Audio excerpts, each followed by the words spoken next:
When a community is just fractured by crisis, Hmm. whether it's that slow grind of famine or the shock of war or resources just collapsing, leadership failure, it's not just bad policy. It can be absolutely Yeah, catastrophic. deadly even. And you look Mhm. around today, trying to manage economies in chaos, it often seems impossible. Right, like juggling knives while the floor is collapsing. And so often that failure seems rooted in this modern idea, doesn't it? That Yeah.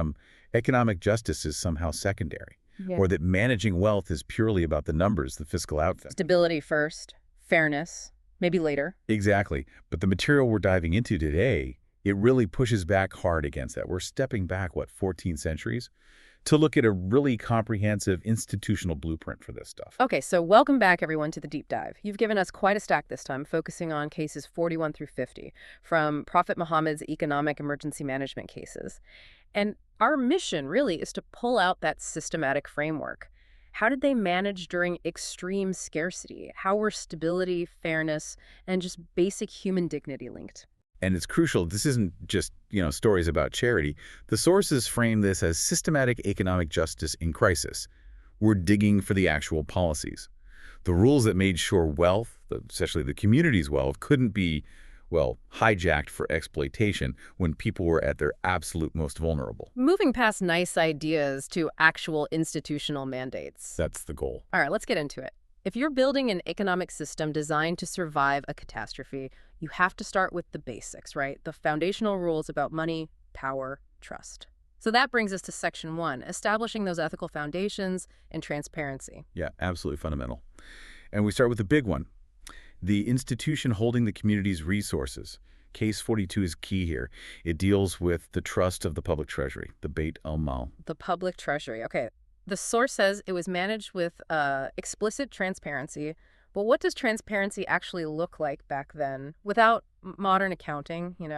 It's easy for us to say transparency, but how did they maintain that trust when things were really dire? Well, it wasn't about publishing quarterly reports, obviously.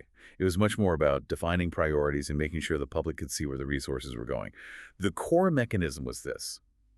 During scarcity, funds were explicitly earmarked, directed to the groups in the most acute need. Okay, so who specifically? The source material is very clear on this. It specifically names widows, orphans, and the needy as the mandated recipients.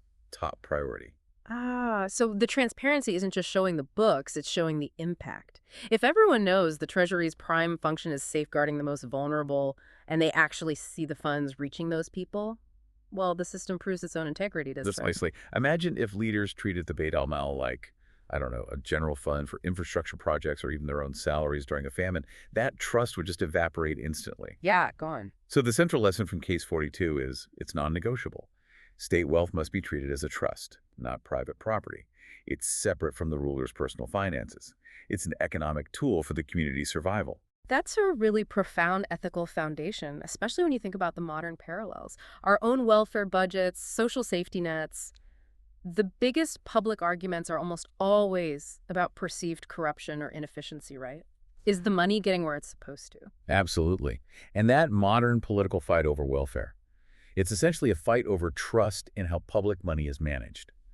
When governments dish out emergency funds, think pandemic relief, disaster aid, they're basically trying to prove they're acting in the spirit of this Case 42 principle. They need the audits, the public dashboards. Exactly. They need ways to show the money is going to the intended groups, the vulnerable ones, precisely because history shows crisis funds can so easily get siphoned off by the powerful or well-connected.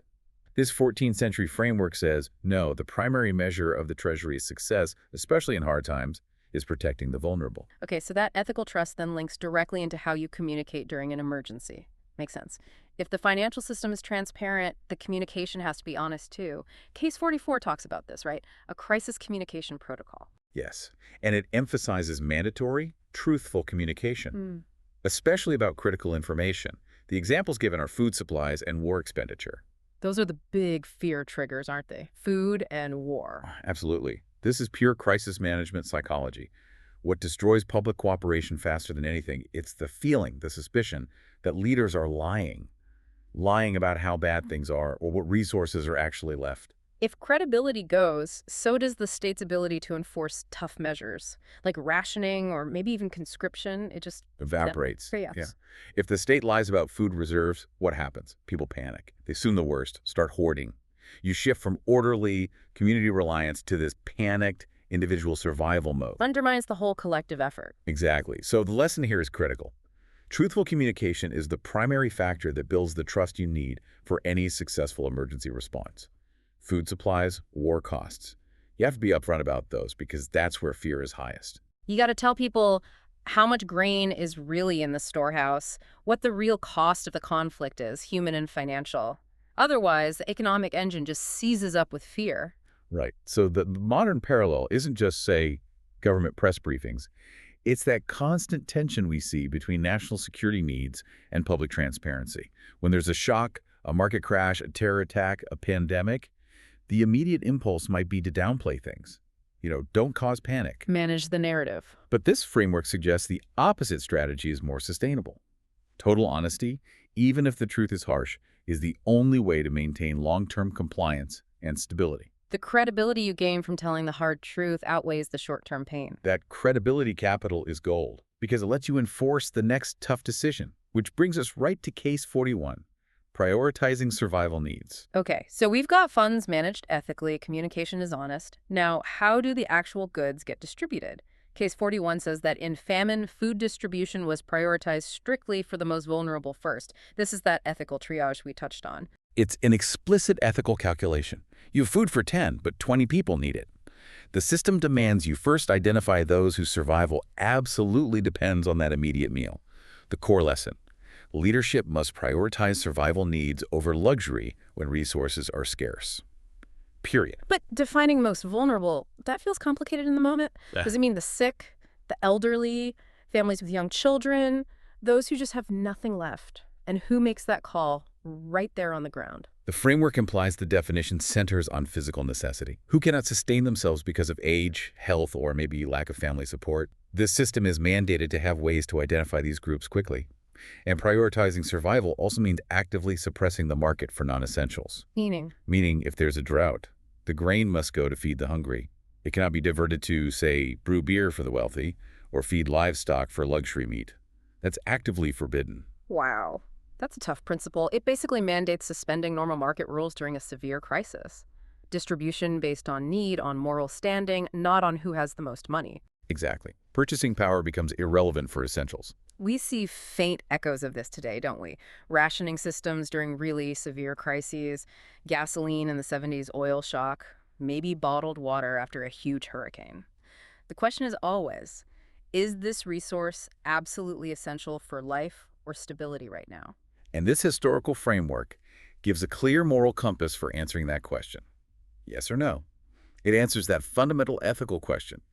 What is the economy for during a crisis? And the answer is? It's a mechanism for sustaining life and dignity, not for capitalizing on scarcity. Okay, that's a powerful set of foundational principles, systematic foundations. But how do you scale that up? From principle to massive logistical operations. That takes us into section 2, implementing systematic relief and mobilization. Right. How do you actually do it on the ground, especially when things get big and messy? Let's start with case 43, organized humanitarian assistance. The key idea here: distribution has to be systematic. It has to move beyond just random acts of kindness or individual charity. Because that won't cut it in a major crisis. Exactly. The source talks about the organized distribution of food, clothing, and shelter. During both famine and war, these are huge logistical undertakings. You can't just rely on neighbors taking people in if you have hundreds, maybe thousands of displaced families. So this implies a real logistical machine, procurement, distribution networks. It has to.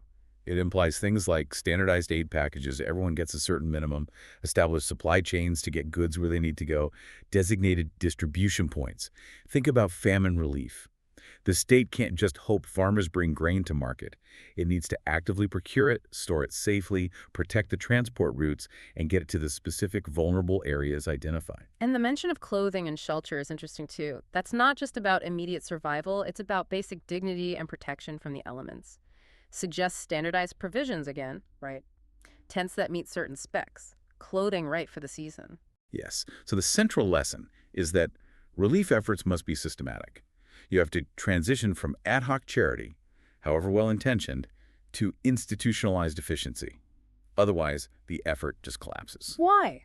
What goes wrong with just relying on goodwill? Duplication of effort in some places, total neglect in others, massive waste, and often the aid just doesn't reach the people furthest away or hardest to get to.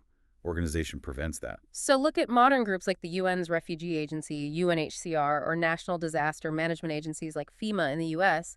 Their whole structure, their operational models, they're basically the 21st century version of this requirement. They exist precisely because we know relying on purely voluntary, uncoordinated efforts during a mass disaster is completely unsustainable. Efficiency maximizes the impact of limited resources. It turns goodwill into reliable, functioning infrastructure. And that institutionalization seems to get even more specific in Case 49. This one deals explicitly with institutionalizing compassion in mass emergencies.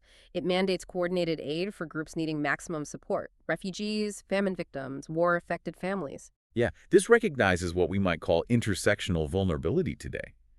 These groups often face multiple crises at once.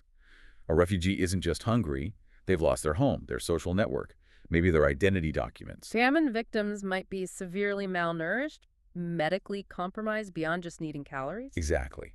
War-affected families might have trauma, lost breadwinners.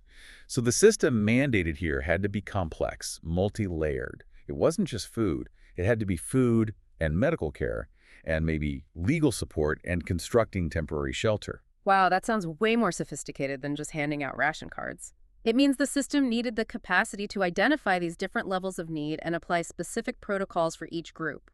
War-affected families might need psychological first aid, which isn't covered by a bag of grain. It demands that compassion becomes institutionalized to be effective and reliable at scale. Think about it. When you have thousands of displaced people crammed together, sporadic disorganized aid can actually create secondary crises. Like what? Disease outbreaks from poor sanitation, conflict over scarce resources, even opportunities for exploitation like human trafficking. Institutionalization provides predictability, minimum standards of care. It ensures basic human dignity is upheld no matter how big the disaster. That really is the philosophical underpinning for modern refugee law, isn't it? And the mandates of global groups like the Red Cross or Red Crescent, they provide systemic reliability. Precisely ensuring that basic human rights aren't lost in the chaos. Okay, but now let's throw in the variable that messes up all organization: speed. Time is critical. Case 50 focuses on speed and justice in resource mobilization. The goal was rapid allocation during critical need. Specifically, mobilizing and redistributing funds like zakat and voluntary contributions. Yeah, this is maybe the trickiest balancing act in governing during a crisis. You need to mobilize resources, zakat, the mandatory wealth contribution, plus voluntary donations, and get them to the point of need fast, immediately. But here's the core lesson that makes this so interesting. Speed and justice must go hand in hand. That sounds almost impossible in practice. We see it all the time today, right? Speed often means cutting corners, and cutting corners usually sacrifices accountability, transparency, justice. If you rush aid out the door, doesn't corruption, or at least misuse of funds, tend to spike? How did this historical framework manage to demand both speed and fairness simultaneously? It seems to rely on two things. Yeah. First, that pre-existing trust built through the transparency we talked about earlier. Yeah. And second, clear, often localized accountability structures. Remember, zakat itself isn't arbitrary. Its collection rules and who receives it are pretty fixed. Right, the categories are defined. So in an emergency, the principle wasn't throw the rules out. It was streamline the bureaucracy of the transfer. They bypass peacetime delays. Instead of funds sitting in a central treasury waiting for maybe quarterly allocation, there were emergency protocols to redirect resources almost instantly upon collection to where the need was most acute. Ah, okay. So the structure for justice, the zakat categories, the intended recipients, was already baked into the system. The crisis just triggered an acceleration mechanism within that existing structure. That's why the source uses the word mobilization. It wasn't about suddenly inventing new wealth. It was about unlocking existing, already earmarked community capital, but doing it quickly. Precisely. And think about modern parallels. Yeah. Setting up emergency budgets, or how nations shift rapidly to a wartime economy. The lesson here is crystal clear. You need to design systems before the crisis that allow for high-speed resource movement without gutting the ethical mandate. Because if speed comes at the cost of fairness. Then the public cooperation you absolutely need to survive the crisis just falls apart. Justice has to remain the anchor even when the storm hits. That dual mandate, speed and justice, it really sets the stage for the next set of measures, the ones needed for longer-term survival, not just immediate relief. Section 3, stabilization, resilience, and infrastructure protection, preventing total economic collapse. Exactly. Because just distributing aid doesn't fix a fundamentally broken market or a community cut off from essentials. Case 47 tackles economic stabilization measures head-on. It recognizes this. The source lists specific interventions. Things like price regulation, zakat mobilization again, and redistribution were used actively to stabilize markets during a crisis. Okay, let's break that down. Price regulation first, that's a big one. In any crisis, you get speculators, right? People hoarding essentials, grain, water, fuel, and then jacking up the prices until ordinary people can't afford them. Price regulation seems like the direct systemic pushback against that kind of exploitation. How specific were these regulations? They appear to have been direct interventions aimed at ensuring the market served the community's survival, not the profiteers' greed. While the default in normal times might have been relatively free commerce, during acute scarcity like a famine, the state had the authority and the mandate to step in and set price ceilings on essential goods. This wasn't about controlling all prices, then. No, it wasn't state control of the entire economy. It seems focused specifically on anti-gouging policies for necessities, preventing the wealthy from simply outbidding the poor for the last bag of grain.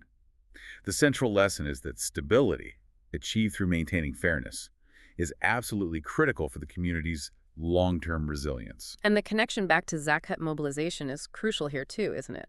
You're not just capping prices from the supply side, you're simultaneously boosting purchasing power from the demand side, but in a targeted way. Exactly right. When you redistribute zakat funds or goods, you're injecting purchasing power directly into the hands of the poorest. This creates immediate demand for essential goods. But crucially, because prices for those essentials are regulated, that demand goes towards sustaining life, not just fueling more inflation or lining speculators' pockets. So it's a targeted two-pronged strategy. Limit supply-side exploitation with price caps and guarantee demand-side stability with wealth redistribution. Yes. It's like a historical version of central bank intervention combined with government anti-inflation controls. But the primary goal isn't maximizing GDP. It's maximizing social stability and survival. It shows this deep understanding that a stable, fair economy is the bedrock of community survival. A market structure that collapses into pure exploitation is much harder to fix later than just dealing with a temporary shortage. Case 47 aims to prevent the market itself from self-destructing through greed. Okay, that leads very naturally to Case 48, which shifts focus to critical infrastructure protection. We've talked about money flow, market rules, but none of that matters if the physical means of survival fail. The source highlights the need to safeguard assets essential for survival, specifically listing wells, roads, and storage facilities. Think about the context. Famine, war, disaster. Yeah. These three things, wells, roads, storage, are the absolute non-negotiable lifelines for any community under that kind of stress. Let's take them one by one. Wells. If your wells are captured, destroyed, or even poisoned, you face an immediate catastrophic water crisis. Life stops. If your roads become impassable due to conflict, neglect, or disaster, then all that systematic relief aid we discussed, the food, the medicine, it's worthless. You simply cannot move it to where it's needed.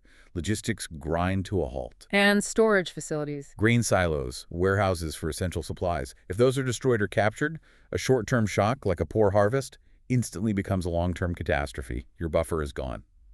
The lesson seems obvious, but maybe it's often overlooked in modern crises. Infrastructure is the absolute lifeline of the community and has to be protected above all else. When we see modern conflicts targeting power grids, water treatment plants, fuel depots, they're hitting exactly these kinds of lifelines identified way back in Case 48. It forces a strategic prioritization. Military resources might need to be diverted to defend functional economic assets, not just, say, symbolic government buildings. In a severe drought, a functioning well might be strategically more vital than a heavily fortified administration block. It prioritizes the physical mechanics of survival, acknowledging that humanitarian aid can't function in a vacuum. It needs reliable logistics, basic resources like water. Exactly.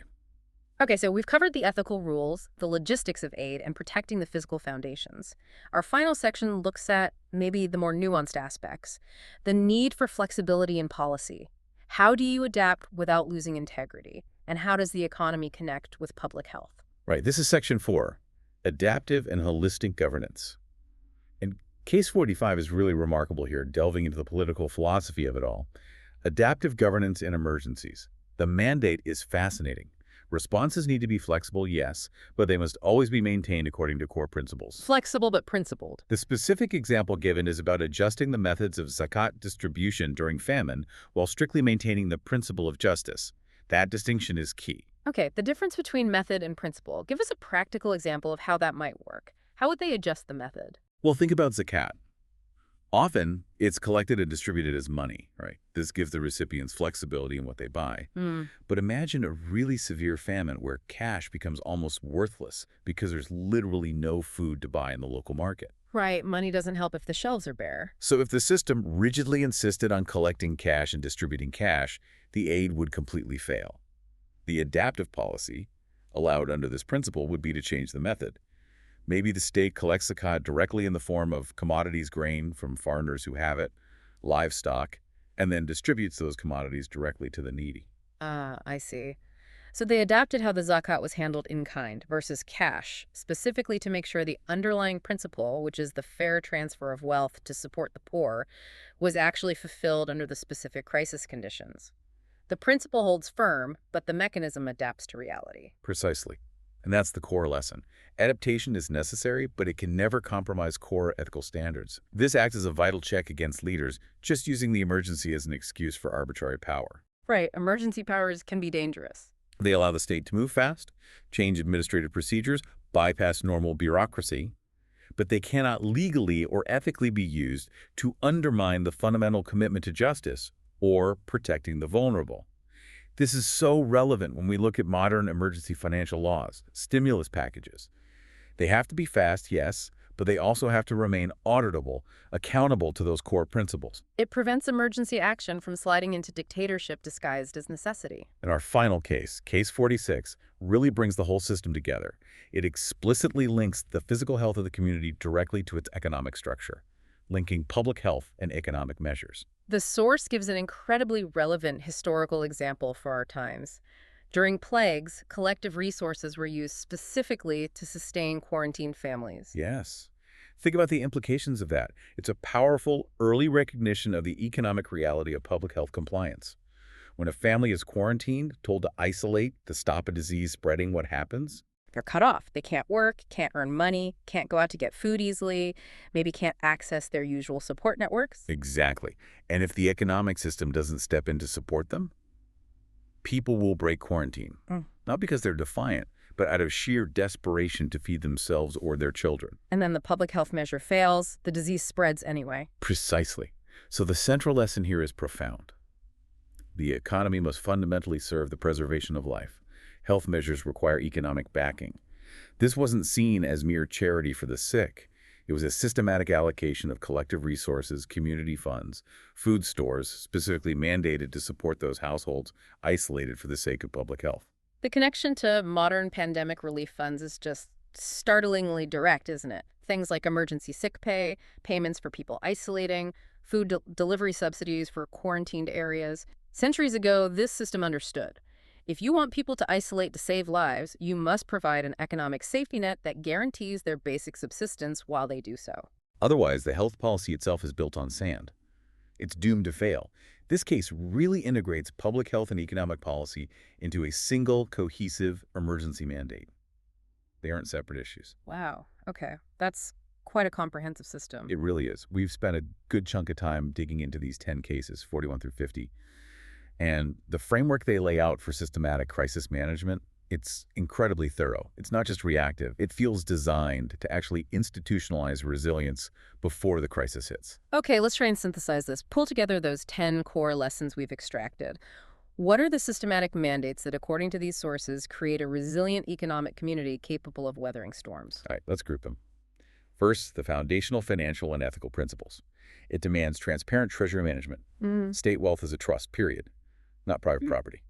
It mandates honest crisis communication because trust is everything. And it requires leadership to fairly prioritize scarce resources, always putting basic survival needs ahead of any luxury or non-essential. Okay, foundations down. Then the logistics and governance, how it actually operates. Yeah, the operational side. We saw the need for organized and systematic relief distribution. moving way beyond random charity to efficient institutionalized aid delivery.